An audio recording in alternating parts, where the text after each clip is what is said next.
Si tu m'écoutes là, tu es en train de regarder la vidéo là, s'il y a quelqu'un de ton sang avec qui depuis des mois ou bien des années, vous ne vous adressez pas la parole, il faut aller régler ça.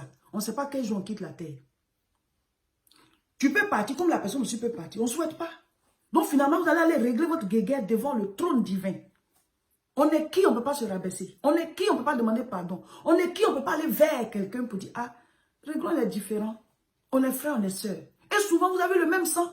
Ça fait que vos enfants sont cousins, cousines. Chacun est dans son coin. Vous transmettez vos haines, même à vos enfants. Et donc, quand ils se voient, ils sont comme ça. Parce que les parents ne s'entendent pas. Vous êtes en train de s'aimer quoi? On ne bâtit rien dans la guerre. On ne bâtit rien. La guerre dans le monde, la guerre dans le pays, la guerre dans la maison, la guerre dans la famille, on ne bâtit rien. On a besoin de sérénité pour bâtir. On a besoin de paix pour bâtir. On a besoin d'être équilibré dans la tête pour être tranquille, avoir de bonnes idées. Mais quand vous maintenez des atmosphères de guerre autour de vous, des gens avec qui vous ne vous entendez pas pour rien, on ne comprend pas d'où ça vient, il y a des petites jalousies inutiles là. Si ton frère a réussi, c'est toi qui as réussi. Même s'il ne te donne pas, c'est le nom de la famille. C'est une étoile. Si ta soeur est telle, de telle manière, c'est toi. Mais vous avez des haines inutiles. Oui, pourquoi c'est pas moi? Mais c'est pas toi, parce que c'est pas toi. Chacun a sa chance, chacun a sa bénédiction. Et si tu te concentres sur ta vie, même tu vas aussi faire sortir la famille de la pauvreté et tu vas briller aussi. Souvent aussi, certains croient que c'est une seule personne qui doit s'occuper, soit des parents. Non, c'est toi qui es le grand frère. C'est toi qui es la grande sœur. Non, c'est toi qui dois le faire. Où c'est écrit? Où c'est écrit que c'est le grand frère qui doit le faire? Et pour ça, vous avez des haines vers vos grands frères, des haines envers vos grandes sœurs, des haines envers vos grands frères. Parce que pour vous, ce sont les grands frères, c'est eux qui doivent s'occuper. Tu n'as jamais vu les petits frères qui réussissent plus que les grands frères? Tu n'as jamais vu les petites sœurs qui réussissent plus que les grandes sœurs? Vous n'en avez jamais vu? On est sortis du même ventre, ce n'est pas une prise en charge. Vous devez le savoir. Mais c'est par amour qu'on doit s'entraider. Mais la personne n'est pas obligée. La Bible dit, honore ton père et ta mère. On est obligé de s'occuper de nos parents, pas de nos frères et nos soeurs. Où c'est écrit qu'honore ton père et tes frères et tes soeurs? Où c'est écrit? Il y a des gens aussi qui ont cette haine-là contre leurs grands frères, contre leurs grandes sœurs, comme si le fait qu'on soit sorti du même ventre-là, c'est une prise en charge. Non, ce n'est pas une prise en charge. Chacun est né, chacun a sa chance, chacun doit réussir. Alléluia. Il y a des haines bizarres qui sont dans les familles. Là. Il faut régler ça parce que vous ne bâtissez rien.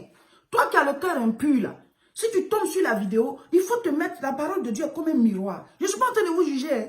Moi, j'ai prêté ma bouche à Dieu. Ce qu'il dit là, moi aussi, il doit me fouiller. Il doit fouiller dans mon cœur aussi. Mettez la paix autour de vous si vous voulez réussir. On ne bâtit rien dans la guerre. On ne bâtit rien dans les conflits. D'ailleurs, même les animaux ne vont même pas boire dans des eaux troubles. Quand l'eau est calme, c'est là que les animaux viennent. Si tu veux que la bénédiction vienne vers toi, il faut que tu sois dans une atmosphère de paix. Je vais lire. Romains chapitre 12, le verset 18. La Bible dit quoi? S'il est possible, autant que cela dépend de vous, soyez en paix avec tous les hommes. Voilà.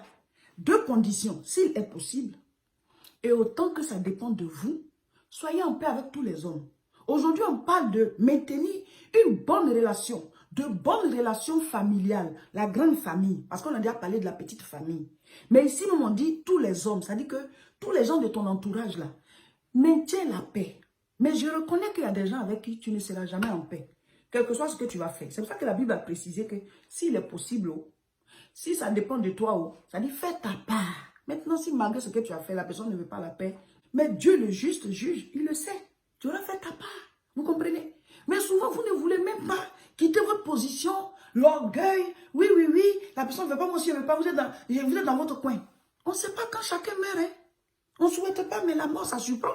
Alors, tu n'as pas réglé cette guéguerre avec ton propre sang ou alors avec quelqu'un qui était dans ton entourage et la personne décède. Tu vas le trouver où pour régler ça? Vous allez vous trouver devant le trône de Dieu, au dernier jugement, pour régler vos différends. Mes frères, mes soeurs, on ne sait pas la vie là, de quoi elle fait demain. On est qui, puis on est orgueilleux. On est qui, puis on se prend comme si, voilà. La Bible dit un peu de levain fait monter toute la pâte. Tu es déjà arrivé où? Tu as déjà réalisé quoi? On dit si tu penses que tu es déjà arrivé là, c'est que tu n'allais pas loin. Parce que tant qu'on vit, on doit prospérer. Donc si toi tu crois que tu es déjà arrivé là, tu n'allais pas loin d'elle. Parce qu'il y a tellement de choses à faire. Donc tu es arrivé où? Et puis tu es orgueilleux, tu es orgueilleuse. Et puis on ne peut pas faire la paix avec toi. Et en même temps, tu es à l'église en train de prier, tu lèves tes mains comme ça, et peut-être même que tu es en train de faire le jeûne là. C'est toi le Caïen ou bien c'est toi la Cayenne, si ça se dit. Ressaisissons-nous, allez vers Le monde là a péché, mais Dieu est venu vers nous. Le monde a péché. On est dans l'abomination, mais Dieu est venu vers nous. Donc, quelle que soit la raison que tu as, va vers. On ne dit pas d'être ami, hein, mais rétablissez une relation de sympathie, de fraternité, de sympathie avec vos amis avec qui vous étiez en guerre, et de fraternité avec vos frères, vos soeurs, des gens qui ont le même sang que vous, ou bien avec qui vous êtes sortis du même père, ou bien de la même mère, vous partagez le même ventre.